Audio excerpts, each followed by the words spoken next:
gracias por la invitación que me hicieron, el equipo técnico de cine y al equipo de producción que amablemente nos cede este espacio para poder llegar a sus hogares con una información pertinente a lo que son las tribus urbanas, las subculturas, los grupos urbanos y aquellos fenómenos psicosociales que enmarcan a nuestros niños, niñas y adolescentes y que a los jóvenes en alguna medida los involucra de una manera no muy buena y que en alguna medida también algunas de las modas que nosotros asumimos como fenómenos normales se convierten en unos fenómenos negativos, nocivos y degradantes para nuestras niñas, niños y adolescentes. La idea es entrar a hablar del tema en alguna medida, primero aclarando que nuestros jóvenes ahorita tienen 3 vacíos supremamente importantes. El primero se llama la identidad, porque los niños hoy en día no saben ni de dónde vienen ni para dónde van. No tienen una identidad consolidada ni tienen una identidad base muy clara. Ellos consideran que identidad es imitar todos los fenómenos psicosociales de moda que ellos ven. Eso no tiene nada que ver con identidad porque no habla de autonomía, no habla de propiedad y mucho menos habla de unos íconos que hacen que cada niño, niña y adolescente sea único e irrepetible. Entonces no podemos hablar de un fenómeno de identidad cuando todos quieren es parecerse los unos a los otros y se convierten en unos imitadores. El segundo fenómeno del que tenemos que hablar bien claro es referente a lo que tiene que ver con las subculturas, las modas y las tribus. Bueno, mi profesión es sociólogo y llevo 14 años investigando el fenómeno de las subculturas, las tribus urbanas y en alguna medida también el satanismo. En estos 14 años he podido asesorar a entes como la Policía Nacional, la Fiscalía, la misma Dijín, la Conferencia Episcopal de Colombia, algunas iglesias cristianas y también en alguna medida el trabajo más fuerte se ha desarrollado con instituciones educativas, colegios privados y también con colegios públicos. La idea en este programa es llevarlos a ustedes a través de estos fenómenos para que en alguna medida tengan una información que además de ser clara, concisa y contundente, les dé herramientas que puedan definir hasta dónde nosotros tenemos que ser permisivos con nuestros hijos y dónde nosotros empezamos a cruzar la línea de la libertad y llegamos a deformarla hasta convertirla en el libertinaje. Del segundo fenómeno que yo hablaba es del carácter. Los niños hoy en día no tienen carácter porque a todo lo que les llega le dicen sí. Y el carácter es también tomar determinaciones propias. Y de hecho no también es una respuesta. Entonces tenemos que enseñarles a ellos de una manera muy pedagógica y de una manera muy cariñosa que no también es una respuesta y que formar el carácter es mucho más que hacer, decir o imitar lo que los demás hacen. Y por último tenemos un problema gravísimo en nuestros niños, niñas y adolescentes, y es que ya no hay autoridad en los hogares. Ya los niños hoy en día hacen lo que ellos quieren, ellos manejan el hogar, y si usted cree que está gobernando en el hogar, estamos muy equivocados. Hoy en día los hogares nosotros vemos que los manejan los medios de comunicación, las modas, los compañeritos del colegio y todo lo que los amiguitos les digan de cómo vestir, cómo andar, dónde subir, hasta dónde bajar y qué hablar. Entonces todos esos fenómenos enmarcan una problemática social que nosotros empezaremos a abordar. Voy a utilizar unas imágenes que considero son muy relevantes y son muy importantes a la hora de nosotros darles a ustedes esas herramientas para que puedan en alguna medida estar alertas. Y no se trata de satanizarlo todo, porque de hecho lo malo no son las modas simplemente son un fenómeno psicosocial normal que siempre se va a presentar en nuestros niños, niñas y adolescentes, y las modas existen desde que nosotros éramos niños y seguirán existiendo. Reitero, las modas no son el problema son los fenómenos escondidos que vienen detrás de esas modas y que se vuelven fenómenos aleatorios como las drogas, como la violencia, el homosexualismo, el bisexualismo, el lesbianismo, como la anorexia, como la bulimia, el aborto, el suicidio y demás. En alguna medida lo que pretendemos con esto es que ustedes en sus hogares puedan entablar un diálogo específico con sus hijos y tengan herramientas de juicio y criterio para determinar cuáles son las conductas más normales, las más dignas de imitar y las más benéficas a la hora de educar a sus hijos. Para ello vamos a hacer uso de algunas imágenes que considero, reitero, van a ser de muchísima importancia a la hora de la comprensión de todos los temas que se van a abordar en estos programas. Vamos a utilizar unas imágenes que posiblemente le van a ayudar a la comprensión de este tema alrededor del fenómeno de las tribus, los grupos y las subculturas. Hay que aclarar que el primer fenómeno que se presenta son los grupos y en donde sus hijos simplemente se reúnen a departir, a hablar de los mismos temas, a vestir de la misma manera, a utilizar los mismos cortes y a escuchar la misma música.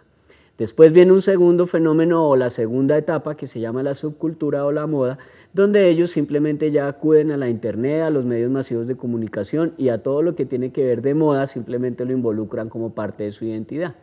Y el tercero es la tribu urbana, donde ya los niños adquieren fenómenos aleatorios que van a degradar su integridad.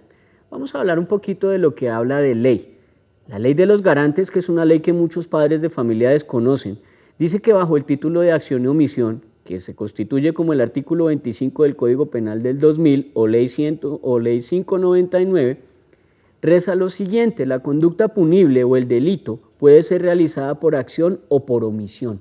Es decir, que nosotros en alguna medida, al ser permisivos con nuestros hijos, podemos estar pecando por omisión, y cuando nosotros no tomamos las medidas necesarias para proteger la integridad de nuestros niños, podemos estar pecando por acción.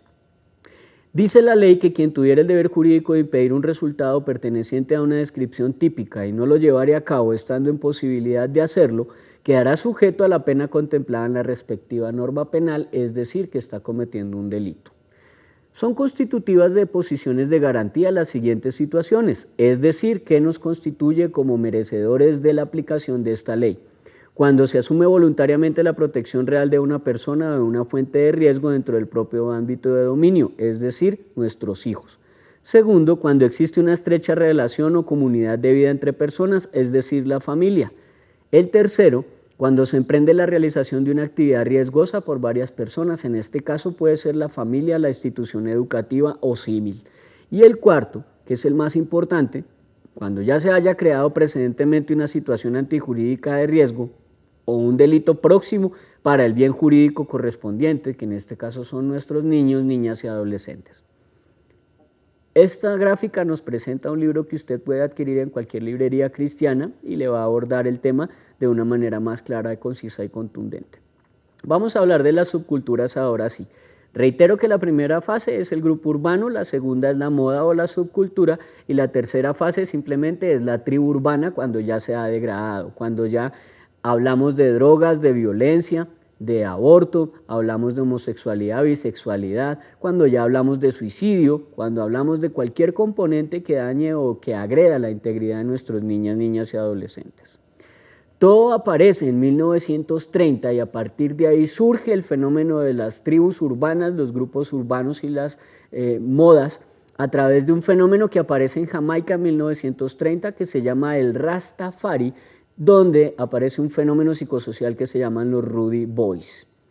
Ellos, que son una religión exclusiva de la raza negra, dicen que el señor Haile Selassie, que era el emperador de las tribus en esa época, 1930, quien saca un decreto mediante el cual él determina que él es el Jesucristo para la raza negra y que tenemos que rendirle tributo o adoración.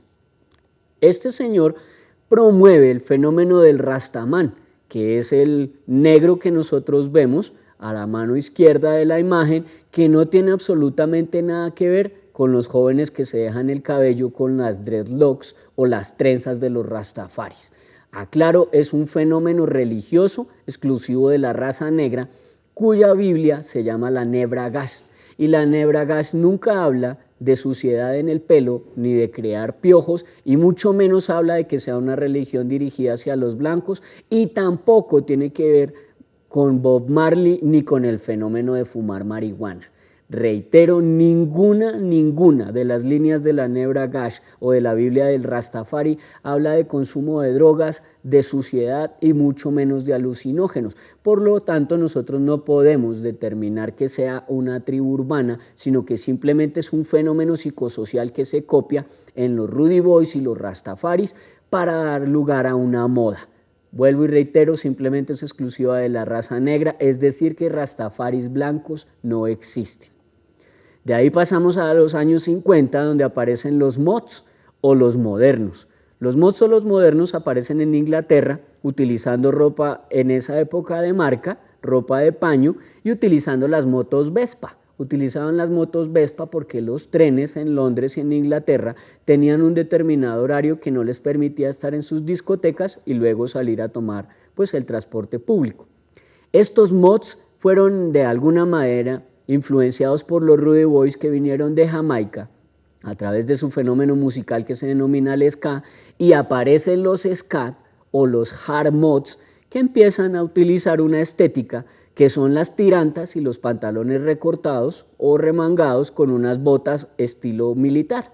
Empiezan a hacerse cortes como los calvos, y ese en el fenómeno de los 50 pasa en los 60 a convertirse en los primeros skinhead, que son la segunda gráfica que aparece a continuación. Después, en los años 50-60, se mueve otro fenómeno en Estados Unidos, en Inglaterra y Francia, que se denomina el fenómeno hippie, que se divide ya después en una moda o subcultura que se determina como el yeye y el gogó. El yeye simplemente es la filosofía: paz, amor, marihuana y hacer el amor al aire libre. Y el gogó, que es la estética que ellos utilizan, como las pañoletas, la ropa psicodélica y todos los fenómenos aleatorios a su filosofía metidos ya dentro del fenómeno estético. Por último, se convierte en una tribu urbana que se denomina los artesas, que son aquellos que todavía consideran que simplemente el hippie sigue de moda y son los que venden los muñequitos, las manillas y los collares en los pueblos, en los andenes y en las calles. Después pasamos a un fenómeno que se llaman las chelseas. Las chelseas no son otra cosa que las novias de los skinhead o de los hard mods, y estas chelseas empiezan a influenciar a un fenómeno naciente que se denomina el punk. El fenómeno punk traduce gamberro y es un término alemán que indica que ellos no le tienen miedo absolutamente a nada. Reitero que el fenómeno punk en sus orígenes, cuando se denominó cultura, era excelente.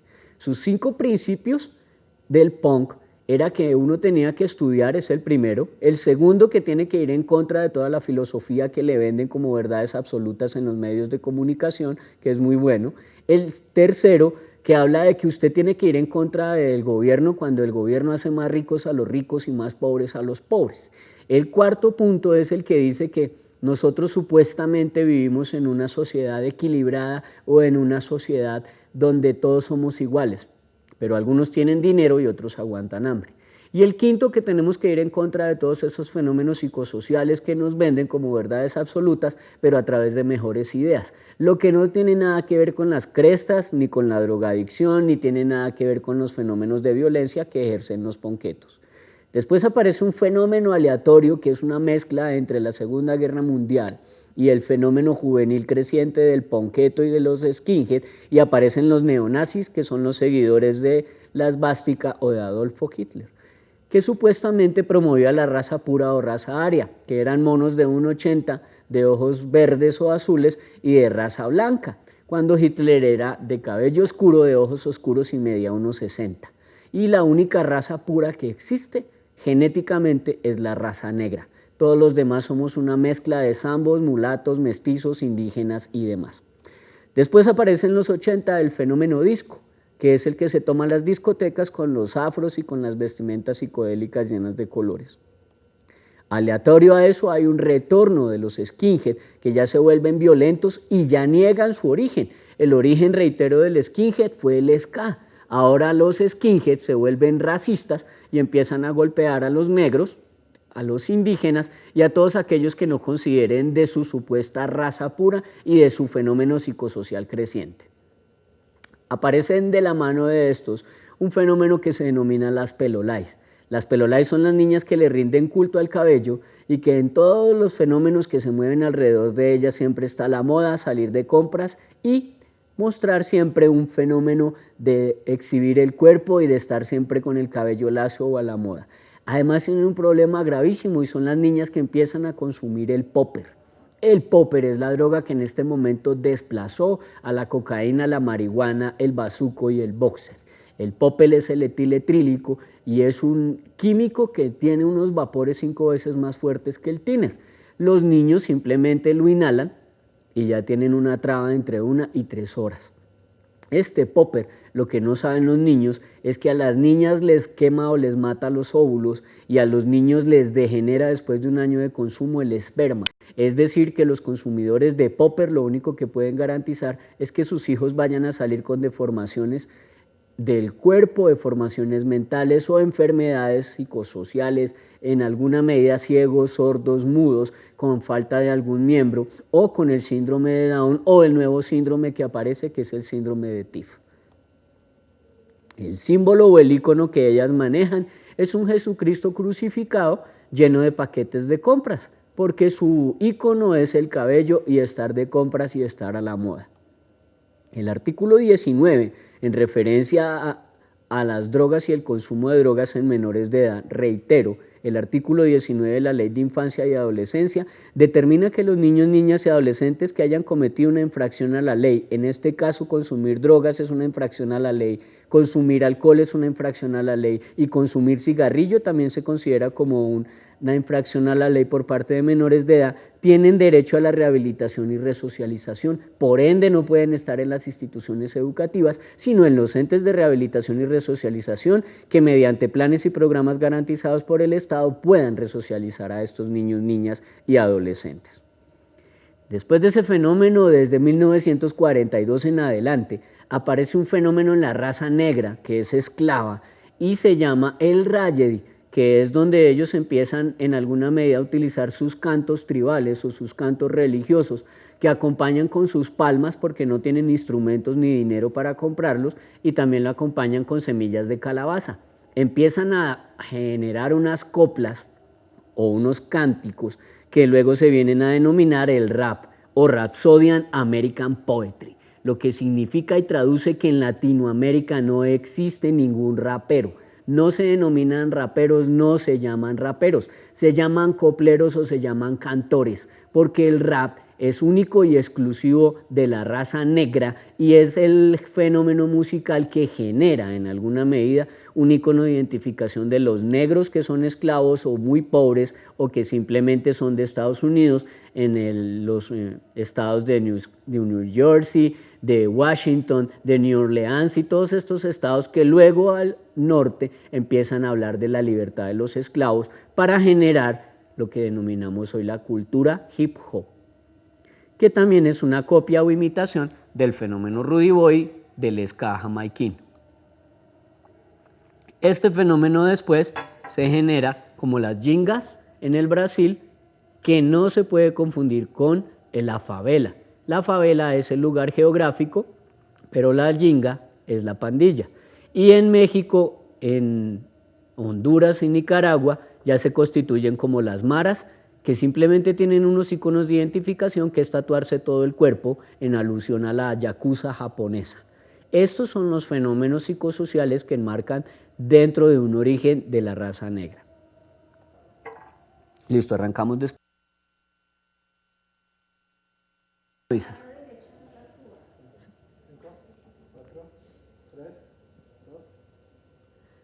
Se genera otro fenómeno psicosocial que mucha gente aduce que viene de Puerto Rico y que viene desde Panamá, que se llama el reggaetón.